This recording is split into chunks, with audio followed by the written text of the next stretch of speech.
Is Maga a terrorist organization? The facts point to yes. Let's see. America had to deal this weekend with the latest high-profile instance of political violence, the assassination of Minnesota State Representative Melissa Hortman and her husband, along with the attempted murder of State Senator John Hoffman and his wife. This was done allegedly by a lone operator, Vance Belter, who is currently on the run and I expect will end up in custody in due course.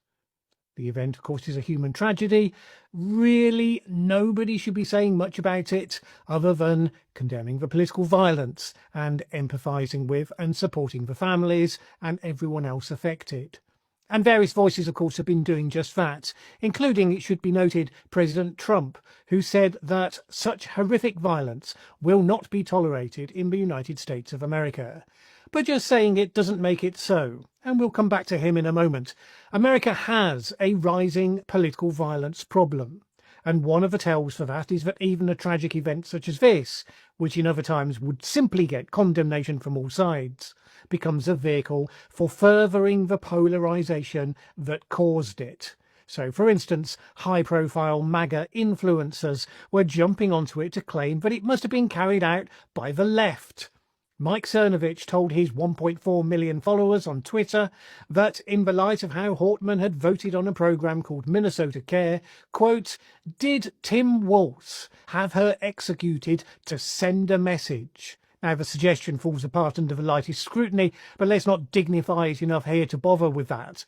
Nevertheless, as information was emerging that Belter had voted Trump in the last election and had a hit list with about 70 names on it, all Democrats along with several abortion clinics, MAGA influencers lit on to the otherwise insignificant detail that he was a, quote, Waltz appointee. Indeed, he was appointed to a bipartisan board, the Workforce Development Council, which was an entirely routine process. But this made it to the New York Post, which ran the headline, "Former appointee of Tim Walz sought."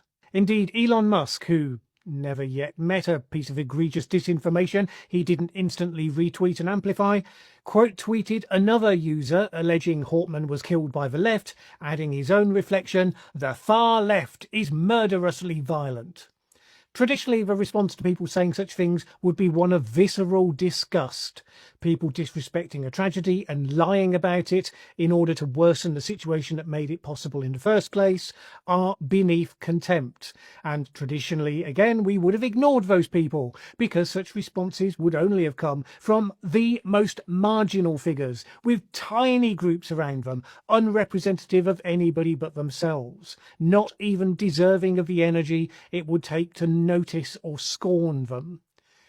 But Elon Musk and the MAGA mega influencers obviously do not fall under that category. And so, yes, we have to discuss it because America is, right now, emerging as an authoritarian. About 10 minutes, I'm going to be back. You better be gone. Okay, come back. Harrison, Arkansas is the most racist town in the United States. This guy visits the most racist town in America, holding a Black Lives Matter sign. Have a little pride in the race, brother. White pride, pride. I wanted to say after dark. Man. Honestly, dude, you have balls of steel. You could get hospitalized. Several old men come by here, look out the window and tell me shit.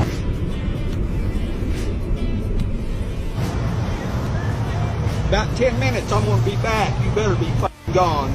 Okay, come back. What about the white line? We matter too. You're a white man.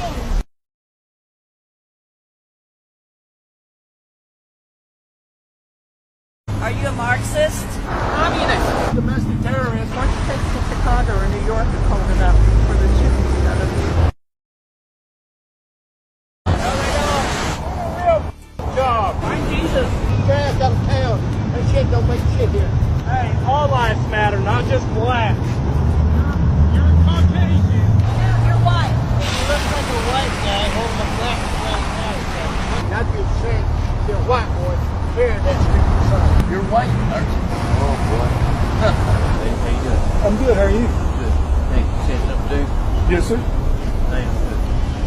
Because I'm tired of seeing This right here is the biggest hoax there ever was. It's just the next thing to ask. It is. Yeah, black lives do matter, but what about ours, man? Apparently black people's lives matter more than us. Apparently. You know, the Irish have...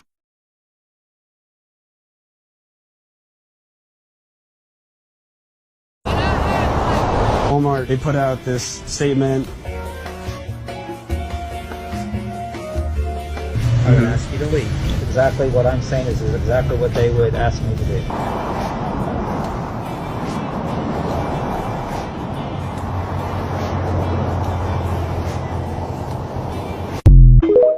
You know, I think it's finally time I come on here and say what really needs to be said and what we're honestly all thinking.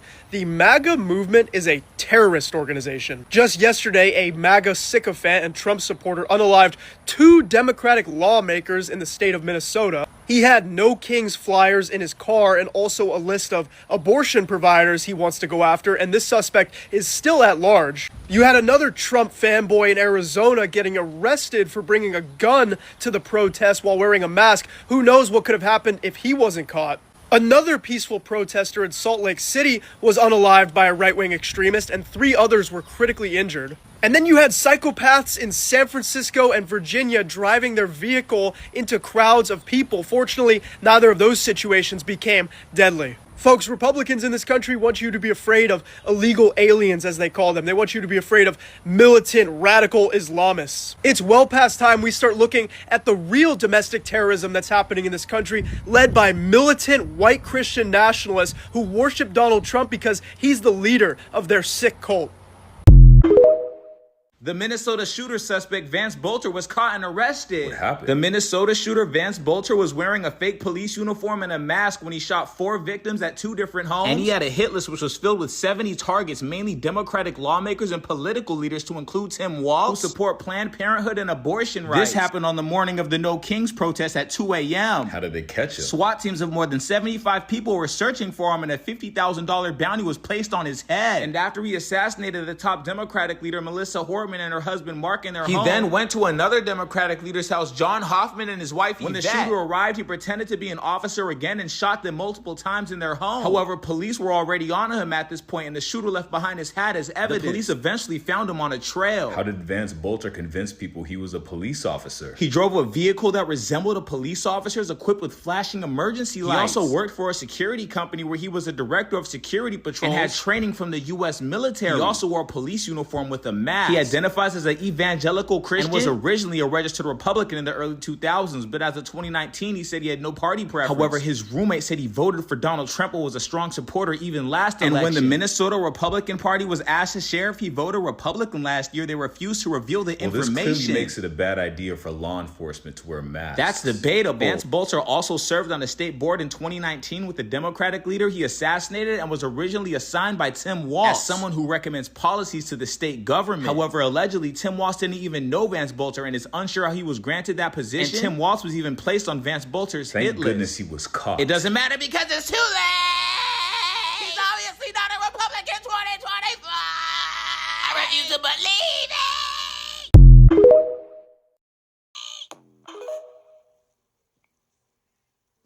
Man, y'all Magas, when you gonna learn? You know, it is a party of violence. It's a lot of violence. It always has been.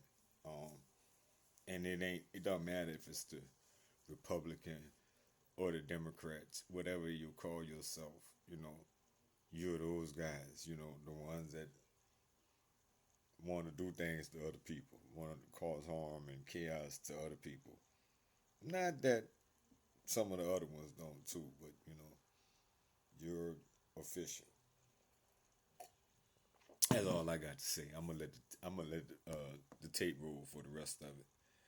It is no exaggeration to say that his crimes are the stuff of nightmares.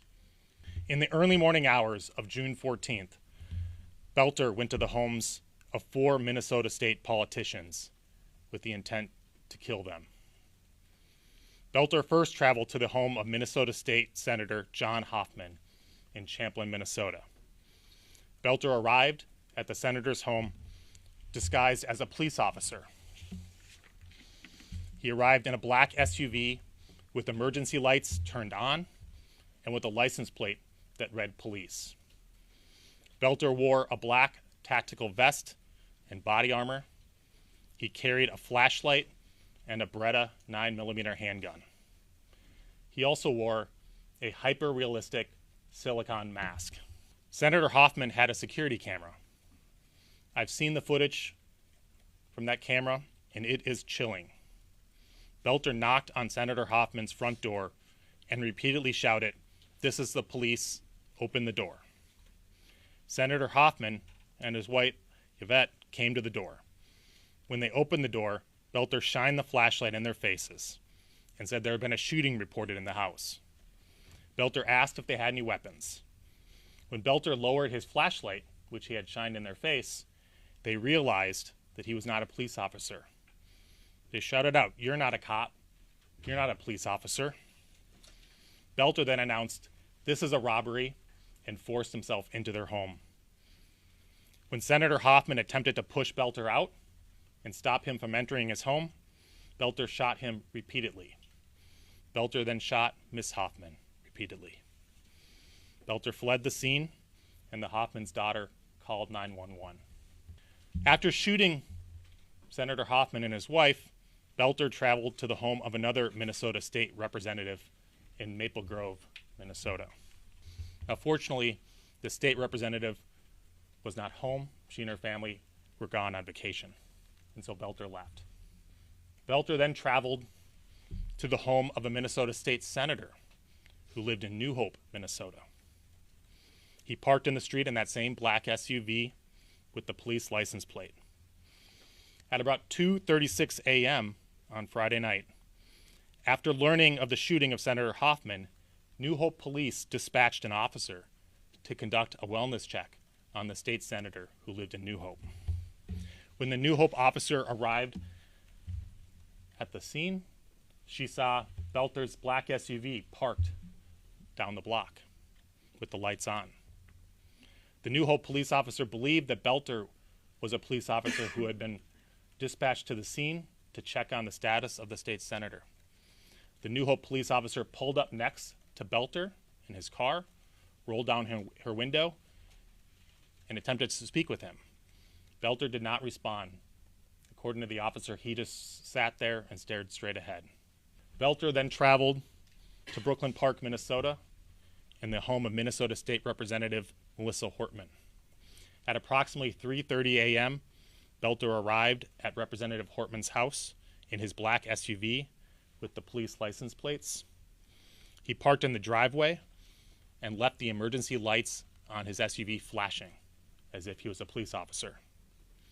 Belter approached Representative Hortman's home, again dressed as a police officer, wearing the tactical vest and body armor, and wearing that hyper-realistic mask. He was armed and carrying a flashlight. Before he entered the home, 2 Brooklyn Park police officers arrived at the scene. They too had been dispatched to check on Representative Hortman after learning of the shooting of Senator Hoffman. When they arrived at the scene, they saw Belter's black SUV parked in the driveway with the emergency lights flashing, and they saw Belter standing in front of the house several feet from the door. When Belter saw the officers get out of the car, he drew his weapon and began firing. He rushed into the house through the front door, firing into it. He repeatedly fired into the house, and when he entered, he murdered Representative Hortman and her husband, Mark. That's it. More later. Appreciate you. Thanks for watching. And that's all I got. Peace.